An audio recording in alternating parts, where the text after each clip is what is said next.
మిత్రులారా, మీ అందరికీ సామాజిక ఉద్యమాభివందనాలు. నా పేరు తెలంగాణ శ్యామ్. నేను సామాజిక ఉద్యమకారుని, వీసీకే పార్టీ అధికార ప్రతినిధిని తెలంగాణ రాష్ట్రం. మనందరం చూసాం ఈరోజు దినపత్రికల్లో వచ్చినటువంటి బ్యానర్ ఐటమ్గా ఉన్నటువంటి ప్రధాన వార్త ఏదైతే ఉందో, జస్టిస్ ఆయన పేరేం పేరు యశ్వంత్ వర్మ అనేటువంటి జడ్జి గారు వాళ్ళ ఇంట్లో హోలీ పండుగ రోజు ఆయనతో కరెంట్ షాక్ తగిలి ఏదో షాక్ సర్క్యూట్ అయిందంట. ఫైర్ సిబ్బందికి ఫోన్ చేస్తే దాన్ని మన ఇంట్లోకి వచ్చారు. మంటలు ఆర్పాల్సిన వాళ్ళు వాళ్ళ ఇంట్లో ఉన్నటువంటి కోట్ల రూపాయలని డబ్బుల మీద నీళ్లు చల్లి బట్టలు బంగారం ఇది తగలబడిపోవడం ఆయన బాధ కాదు. వాళ్ళ ఇంట్లో ఉన్న 100 కోట్ల రూపాయలు, సుమారు 50 కోట్లని మనకు చెప్తున్నారు బయటికి, కానీ 100 కోట్ల రూపాయల కట్టలు, నోట్ల కట్టలు ఇట్లా గాలికి చెత్తగనక రోడ్ల మీద ఎగురుతా చూడు, అట్లా ఎగురుతా ఉన్నదంట. మనందరం చూసాం. దేశం మొత్తం ఇదే చర్చ. ఎవరయ్యా ఈయన అనంటే, ఈ యశ్వంత్ వర్మ అనేటైన ఎవరయ్యా అనంటే బీజేపీ ఆర్ఎస్ఎస్ భావజాలం కలిగినటువంటి వ్యక్తి. నరేంద్ర మోడీ, అమిత్ షా గారికి చాలా దగ్గరగా ఉంటాడంట. అంటే నాకు నరేంద్ర మోడీ గారు అంటే వ్యక్తిగతంగా కోపమే లేదు, ప్రతిదాని నరేంద్ర మోడీకి ముడి పెడతావు. కానీ కొంతమంది అడిగారు సన్నాసులు ఉన్నారు. మీకు ఎగ్జాంపుల్ చెప్తా, సన్నాసులు మీకే. గతంలో అమిత్ షా గారి పైన అనేక ఆరోపణలు ఉన్నాయి. ఆయనకు జడ్జిమెంట్ అనుకూలంగా రాదేమో అనే భయంతో జడ్జిలను చంపించినటువంటి ఆరోపణలను ఎదుర్కొంటుండు. మీరు వెళ్ళి సెర్చ్ చేసుకోండి. నరేంద్ర మోడీ ప్రభుత్వం అధికారంలోకి వచ్చినాక నరేంద్ర మోడీ, అమిత్ షా గారుల మీద ఉన్నటువంటి కేసుల్ని కొట్టేపించుకున్నాడు. మీరు వెళ్ళి ఎంక్వైరీ చేసుకోండి. జడ్జిగా కొంతమంది ఇప్పుడు రేపు ఫైనల్ జడ్జిమెంట్ సుప్రీంకోర్టులో అనగా ఆ జడ్జి నాకు అనుకూలంగా ఇయ్యడేమో అని రేపు జడ్జిమెంట్ అనగా ఇవాళ ట్రాన్స్ఫర్ చేస్తాడు ఆయనని ఈ కోర్టు నుంచి ఇంకొక కోర్టుకు. ఇట్లా చేసినటువంటి వీళ్ళని ఏం చేయాలి చెప్పండి. పోనీ ట్రాన్స్ఫర్ చేయండి. అట్లా కూడా మొండి న్యాయాన్ని బతికించాలనుకునేటువంటి జడ్జి గారు ఎవరు అన్నారు అనుకో, ఆయన ఏం చేస్తాడు తెలుసా? జడ్జి గారు సాయంత్రం మీ ఇంట్లో పెళ్ళి ఉందో, లేకపోతే మీ కూతురు పెళ్ళో, మీ కొడుకు పెళ్ళో అని చెప్పండి అని వేరే వాళ్ళ జడ్జి గారితో ఫోన్ చేయించి, ఎక్కడ అంటే పలానా ప్లేస్ అని చెప్తాడు, బస్తోనో కార్తోనో గుద్ది చంపిస్తాడు. చంపించిండు అనే ఆరోపణలు కూడా ఎదుర్కొంటున్నాం అమిత్ షా. ఇంకెక్కడుంది చెప్పండి దేశంలో? కింది స్థాయి నుంచి పై స్థాయి వరకు మొత్తం అవినీతి దేశంలో. యాడిగిపో ఎంఆర్ఓ ఆఫీస్ నుంచి ఆఖరికి మనం సిగ్గుపడాలి. అంటే మన దేశాన్ని మనం తిట్టుకుంటే మన పరువు మనమే తీసుకున్నట్టు, కానీ మనం సిగ్గుపడాలి. సుప్రీంకోర్టు జస్టిస్ లంచం తీసుకుంటాడా అండి? ఎక్కడికి పోతాడు చెప్పు సామాన్యుడు? ఏడ న్యాయం జరుగుతుంది? వీళ్ళు ఎక్కడ చూసుకుంటే ఎంతమంది అమాయకమైనటువంటి ప్రజలకు తప్పుడు తీర్పులు ఇచ్చి వాళ్ళ జీవితాలను బలి చేసి ఉంటాడు. లా ఏం చెప్తుంది? 1000 మంది కాదు, 1,00,000 మంది కాదు, 1,000,000 మంది దోషులకు శిక్ష పడ్డ తప్పు లేదు, కానీ ఒక నిర్దోషికి మాత్రం శిక్ష పడకూడదు. That is law. అదే కదా మన వాళ్ళు ఏం చేస్తారు? 1 కోటి రూపాయలు 100 మందిని చంపని, ఏం చంపలేదని తీర్పిస్తా అని తీర్పులు ఇస్తా ఉంది. అందరన్న ఉద్దేశం కాదు. భారతదేశంలో న్యాయ వ్యవస్థలో ఎవరికి అన్యాయం జరిగినోడికి న్యాయం జరగలేదంటే జరిగి ఉండవచ్చు, నేను కాదనలే. కానీ ఇదేందని అంటున్నా. ఇప్పుడు ఇది ఒక్కటి బయటపడ్డది కాబట్టి ఇది ఒక్కటి, ఇంకెన్ని ఉన్నాయి బయటపడని ఇట్లాంటి దేశంలో? కాశ్మీర్ నుంచి కన్యాకుమారి దాకా కింది కోర్టు, మా జిల్లా డిస్ట్రిక్ట్ కోర్టు, లేకపోతే హైకోర్టు అని తెలిసి సుప్రీంకోర్టు. ఇంకా యాడికి పోలాడు? సెషన్స్ కోర్టులో న్యాయం జరిగిందనుకో ఇంకో కోర్టు పోతాడు, ఇంకో కోర్టులో ఈడు జరిగిందనుకో పై కోర్టు ఈ యాడికి పోవాలి చెప్పండి? అమిత్ షా చెప్తాడు మళ్ళా, ఈ దేశంలో చట్టాల పైన, న్యాయ వ్యవస్థ పైన ప్రజలకు నమ్మకం ఉండాలండి. నక్సలిజాన్ని నిర్మూలిస్తాం. నక్సలిజం ఈ అభివృద్ధికి నక్సలైట్లు అడ్డుపడతా ఉన్నారు. ఈ దేశానికి నక్సలైట్లు చాలా ప్రమాదకరం. సూపర్, నక్సలైట్లు 100% ప్రమాదకరమే. అంతకంటే ప్రమాదకరం నువ్వు, అమిత్ షా, నరేంద్ర మోడీ, జేపీ నడ్డాలు, బీజేపీ, ఆర్ఎస్ఎస్. ఇగో ఇటువంటి లంచాలు తీసుకునే లఫంగ్ వెధవ జడ్జి నా కొడుకులు. ఎక్కడి నుంచి వచ్చినావు? ఏం కష్టం చేసినావు? ఏడ మొద్దులు కొట్టినావు? ఏడ గడ్డి బీకినావు? ఏడ పంటలు పండించినావు? నీకు వచ్చే జీతం ఎంత? అన్ని నుంచి వచ్చినా నీకు 100 కోట్ల రూపాయలు. 100 కోట్ల రూపాయలు, 50 కోట్లని పేపర్లలో రాస్తా ఉన్నారు. 100 కోట్ల రూపాయలు చూసుకోండి. ఆమ్ ఆద్మీ పార్టీకి సంబంధించిన పత్రికలు ఏం రాసినాయో ఏమనుకుంటారు? ప్రజలు బలిగైపోలే అధికారాన్ని అడ్డం పెట్టి. ఎక్కడ బతుకుంది? చదువుకున్నోడు చేయాల్సిన పని అనేది. సిగ్గుపడాలి మనం.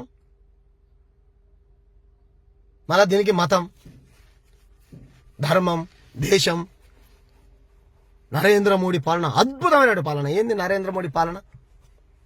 100 మందిని గోద్రాలలో చంపిండనే ఆరోపణలు ఎదుర్కొంటారు అమిత్ షా, నరేంద్ర మోడీ, జేపీ నడ్డాలు. వాళ్ళ పైన ఉండవు. వీళ్ళ పార్టీ అధికారంలో రాగానే వీళ్ళ మీద కేసులు ఉండవు. సుప్రీంకోర్టు వీళ్ళ మీద ఉన్న కేసులన్నీ కొట్టేస్తుంది. లేదు వీళ్ళపైన ఎవరైనా విచారణ చేసే పోలీసు అధికారులు ఉన్నాడు అనుకో, నీ ఊపా కేసులో గీపాకి ఏదో కేసు పెట్టి శాశ్వత కారణం అని జైల్లో పెడతారు. ఎవరు నాలంటోడు నీలాంటోడు మాట్లాడిన అనుకో నక్సలెట్ అని ముద్రేస్తారు. ఇంకా గట్టిగా మాట్లాడిన అనుకో బెంగళూరులో చంపారు కదా పార్కులో, వాటిలో తుపాకులతోనే RSS కాల్చి చంపుతారు. ఈ దేశంలో ప్రజలకు న్యాయ వ్యవస్థల పైన లేకపోతే రాజకీయ నాయకుల పైన కోర్టుల పైన నమ్మకం పోతుంది. దానికి ఎవరు కారకులు అంటున్నా నేను. నరేంద్ర మోడీ, అమిత్ షా కాదా?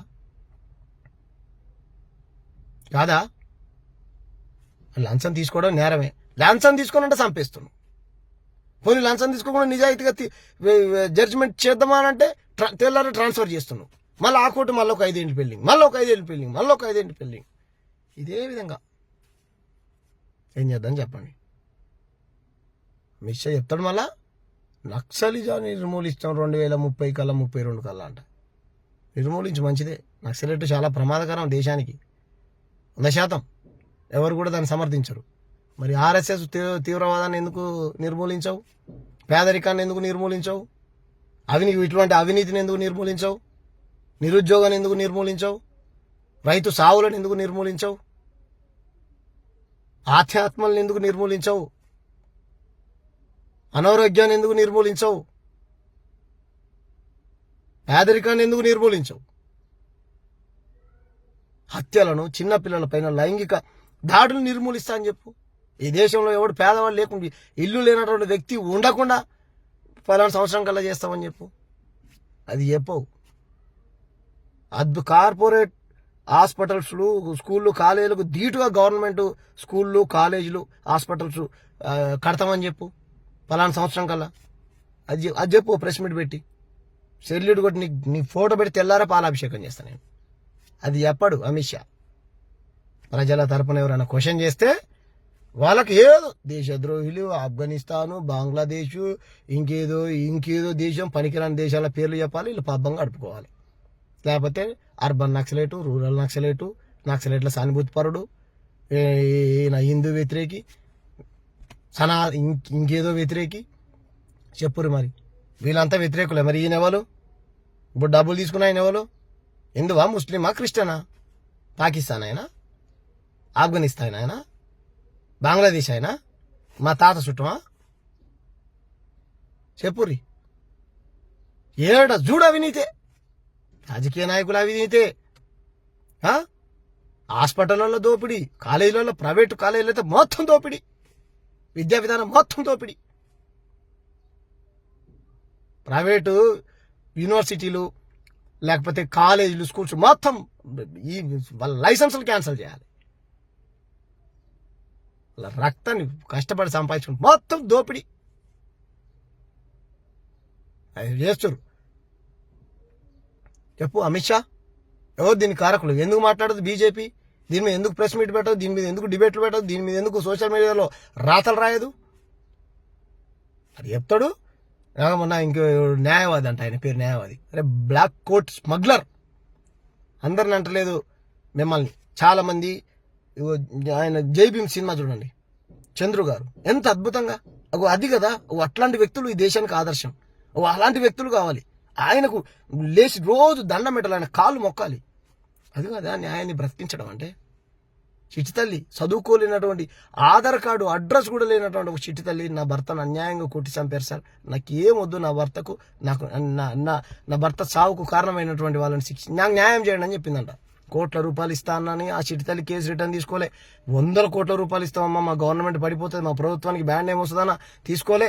నా దగ్గరకు వచ్చి నాకు న్యాయం చేయమని న్యాయ వ్యవస్థ పైన నమ్మకం పెట్టుకుని వచ్చింది అని జడ్జి గారికి ఈ చంద్రు అనే లాయర్ గారు చెప్పి న్యాయాన్ని బ్రతికించండి అని చెప్పాడు. అది కదా, ఆయన కదా, అలాంటి వాళ్ళు కదా కావాల్సింది దేశానికి. ఈ దొంగలు ఈ కోర్టు నుంచి ఇంకో కోర్టు ట్రాన్స్ఫర్ చేసి ఆ కోర్టు కూడా అదే పని చేస్తాడు. తర్వాత వచ్చేటోడు ఈ పని చేయడానికి గ్యారెంటీ ఉందా? గతంలో చేయలేదా? గతంలో చేయలేదా? మొత్తం ఇదే. ఏడ చూడ అవినీతి, ఎక్కడ చూడండి. పైసా పేకో తమాషా దేకో. ఏదో కోట్లుంటే కొండ మీద కోతినైనా ఏదో చేయొచ్చు అన్నట్టు చేయొచ్చు. డబ్బుతో ఏదైనా సాధ్యమే భారతదేశంలో అని మరొక్కసారి రుజువైంది. మీరు ఎక్కడుంది చెప్పండి.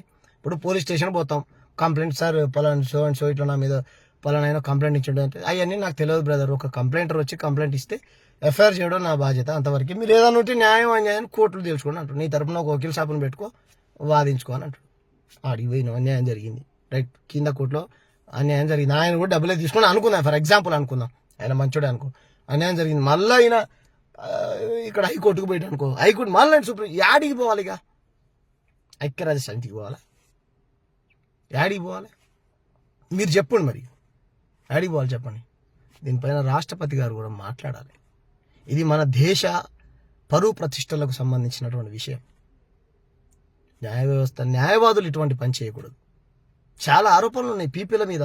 పీపీలు అపోజిట్ అక్యూజర్స్ తరపున డబ్బులు తీసుకొని కూడా వాళ్ళ తరపున కేసును డీలే చేస్తారని అన్నిట్లో ఉన్నది.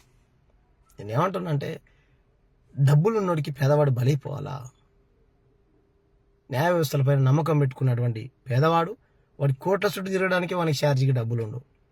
వానికి శిక్షలేసి వాని జీవితాన్ని మొత్తం కొలాప్స్ చేసి ఈ దేశంలో న్యాయం బతికిలేదు. నా దృష్టిలో అయితే న్యాయం బతికిలేదు. ఎక్కడో దగ్గర 100 మంది చంపితే ఒక ప్రణయ్, అది కూడా జిల్లా కోర్టు న్యాయం చేసింది. దాని మీద కూడా చర్చనే, దాని మీద కూడా డిబేటే, దాన్ని కూడా జీర్ణించుకోలేకపోతున్నారు. అది కూడా ఆ బాపనాయనకు శిక్ష పడ్డందుకు. చంపినోడు బాపనాయన, హత్య చేసినోడు, నరికి చంపినోడు బాపనాయన, ఎప్పుడు డబ్బులు తీసుకున్న ఆయన బాపనాయన, ఆర్ఎస్ఎస్ భావజాలం ఉన్నటువంటి వ్యక్తి.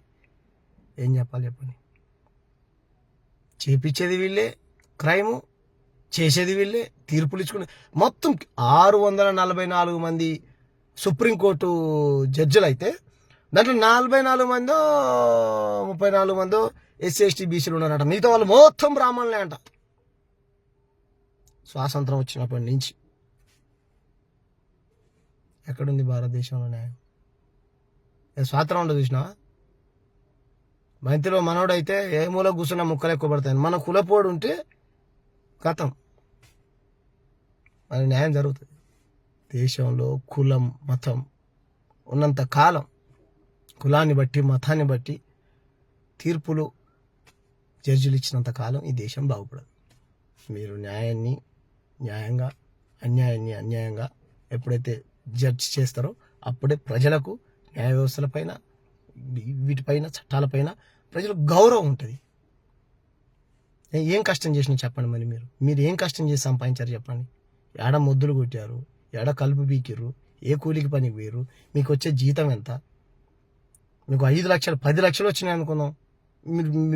మీరు అయినప్పటి నుంచి, న్యాయవాదైనప్పటి నుంచి, మీ గవర్నమెంట్ నుంచి నెలకు 10 లక్షల జీతం వచ్చింది అనుకున్నాం. మీ పిల్లలు, పెళ్ళము, వాళ్ళ ఫీజులు, వాళ్ళ చదువులు, మీ ఇల్లు, కారు, డ్రైవరు, ఇంట్లో పని మనిషి, ఉప్పు, కారం, నూనె, ఇవన్నీ ఖర్చులు పోగా ఇన్ని కోట్ల రూపాయలు ఏం కష్టం చేసి సంపాదించామంటున్నాను నేను. ఇప్పుడు నేను ఒక ఇల్లు కట్టుకున్నానండి, నేను నెలకు 30,000 40,000 ఉద్యోగం చేసుకుంటా, నేను లెక్క చూపిస్తాను మీకు. లేదంటే నాకు 10 లక్షల రూపాయలు నా మీద ఎవరైనా ప్రేమతో ఇచ్చిండు అనుకో, అది కూడా చూపిస్తా. కానీ ఇన్ని 100 కోట్ల రూపాయలు ఒక్క ఇంట్లో దొరికినాయంటే ఇంకా తెలియకుండా ఎంత డబ్బు దాచిపెట్టుంటాను బినామీల పేర్లతోని. ఈ దేశంలో రాజకీయ నాయకులు బినామీల పేర్లతోని విదేశాలలో మన దేశ సంపదను మొత్తం స్విస్ బ్యాంకు, బీస్ బ్యాంకులలో మొత్తం దాచిపెడతారు. విజయ్ మాల్యా చెప్తాడు, తుమ్ కిత్నా బీ కేసు లగాలో మీరు కుచ్ బీ నహీ హోతా అని. లోపల ఏమన్నా మన కోకోకోలా కోక్ దాక్కుంటూ చెప్తుండే ఆయన. లగ్జరీ ఏసీ జైలాలు ఉన్నాడు ఆయన. ఏమంటాం చెప్పు? Kingfisher Vijay Mallya, Nirav Modi.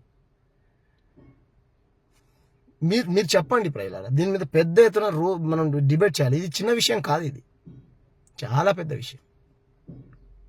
దీని మీద సామాజిక బాధ్యత మాది అని అనుకున్నటువంటి ప్రతి ఒక వ్యక్తి మాట్లాడాలి. మీకు తోచింది రాయాలి, పాడేటోళ్ళు పాడాలి, మాట్లాడేటోళ్ళు మాట్లాడాలి, రాసేటోళ్ళు రాయాలి. మాలాంటి వాళ్ళు ఎవరన్నా మాట్లాడగలిగిన వాళ్ళు ఉన్నప్పుడు మీ సలహా సూచనలు మాకు ఇవ్వండి. నా ఫోన్ నెంబర్ 9000806754. నేను మాట్లాడింది తప్పు ఏమైనా ఉంటే చెప్పండి. నువ్వు మాట్లాడింది తప్పు అని చెప్పండి, నేను 100% నా మాటలను వెనక్కి తీసుకుంటాను, ఒప్పుకుంటాను. నేను తప్పు చేశాను, ఇక పైన తప్పు చేయను. ఇది తప్పు కాదా? చేయొచ్చా ఇట్లా మొత్తం కింద నుంచి పై దాకా? పలాని పార్టీకి అనుకూలంగా ఉన్నారని నా బాధ కాదు. అది ఏ పార్టీ ఎవరు చేసినా సరే, మా ఇంట్లో మా అమ్మ తప్పు చేసినా సరే శిక్ష పడాల్సిందే. నన్ను కన్నా నా తల్లి తప్పు చేసిన, నన్ను కట్టుకున్న నా భార్య తప్పు చేసినా శిక్ష పడాల్సిందే. మనోళ్ళు అని చెప్పేసి అవతలని బలి చేద్దామా? మనోళ్ళు అని చెప్పేసి అవతల పర్సన్కి అన్యాయం చేద్దామా డబ్బులు తీసుకొని? తప్పు కదా. నేనేమంటున్నా, నేరం చేయడం తప్పే అయినప్పటికీ కావాలని ఎవరు నేరం చేయరు. దాన్ని నువ్వు ఇప్పుడు నేను నేరం చేశానే అనుకో ఫర్ ఎగ్జాంపుల్, తర్వాత చేయరు, అదే కదా కావాల్సింది, అదే. కానీ ఆ నేరాన్ని కప్పిపుచ్చడం కోసం ఇంకో నేరం చేసి డబ్బులు ఇచ్చి లేదా దొంగ అవన్నీ చంపించి అప్పుడేమైంది, ఇంకా ఇంకా ఒక తప్పు నుంచి తప్పించుకోవడం కోసం నువ్వు ఇంకో 100 తప్పులు చేయకు. ఒక తప్పుతో ఆగిపో. ఒక తప్పు చేసావు రైట్, తర్వాత నుంచి నీ ప్రవర్తన మార్చుకో. 100 రూపాయలతో ఫైన్తో పోయేది అయిపోయింది. ఎందుకు ఉరి శిక్షల దాకా, 100 కోట్ల రూపాయల ఫైన్ దాకా, 14 సంవత్సరాలు జైలు దాకా ఎందుకు పోతావు? ఏదో ఒక రోజు దొరికిపోతాం కదా. చేయకండి. న్యాయవాదులు కూడా మీరు న్యాయం అన్యాయం ఏదనేది మరి చదువుకున్న వాళ్ళు. మాకైతే చదువు రాదు కదా, మేమైతే ఊరుకు దూరంగా బతికిన వాళ్ళం కదా, మాకు చదువు రాదు. మాకు అయ్యా బాంచందూరాన్ని కాలు మొక్తాన్ని బతికిన వాళ్ళం కదా, భూవక లేని వాళ్ళం కదా, మేము మమ్మల్ని వెలివేసారు కదా. అయినా సరే మూలగబడి మేము పోలీసులు కేసులు పెట్టినా భరిస్తున్నాం. కోర్టులో న్యాయమూర్తి జడ్జి గారు ఏ తీర్పిచ్చినా శిక్షలు వేస్తే జైలుకి పోతుంది. మీరు ఏది చెప్పినా వింటున్నాం కదా, చేస్తున్నాం. మాకు నోరు లేదు కదా ఈ దేశంలో, మాకు గొంతు లేదు కదా ఈ దేశంలో. ఏం చేయాలి చెప్పండి? మాకు డబ్బులు లేవు కదా, మీలాగా రాజకీయ బలం లేదు, మీలాగా కోటీశ్వర్లం కాదు కదా మేము. పేదవాడిని బలి చేయకండి ధనవంతుల దగ్గర డబ్బు తీసుకొని. ఇంకా అందుకే అవుతాడు వాడు. ఎందుకు కాడు చెప్పు? అమిత్ షా నక్సలిజాన్ని నిర్మూలిస్తాడంట. నక్సలిజాన్ని నిర్మూలించు. నక్సలిజాన్నితో పాటు నేను ఇంతకుముందు చెప్పిన చూసిన అవినీతి, నిరుద్యోగం, దేశంలో పేదరిక ముక్త్ భారత్ చెయ్యి.